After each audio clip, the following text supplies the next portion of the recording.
We started writing Dani Girl initially as my graduate thesis project at Carnegie Mellon University. We were kind of searching for an idea of what to work on, and I came up with the idea for this story that was loosely inspired by the life of my cousin.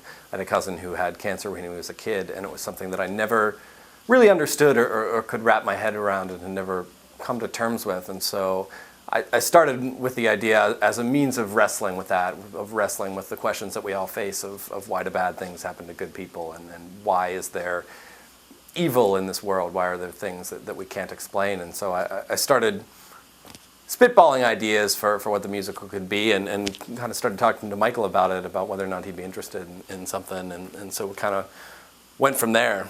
When he started talking to me, he already had a draft of the script ready to work with, and we started picking out the spots that we wanted to musicalize, and we wrote it for his thesis, for his graduate thesis, and it was originally 2.5 hours, and then throughout the 6 or so years of workshopping the show, we ended up with a 90-minute version that we're very proud of. We kind of went into it with some degree of trepidation because it's difficult subject matter to deal with, and particularly to deal with in the way that we deal with it.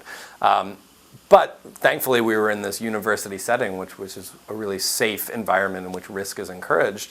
And so when we initially put up that first workshop production, it was about 2.5 hours, we were really blown away by the response. People responded really, really strongly and had really incredible emotional experiences with it. And I think that's when we really started to realize that we had something there.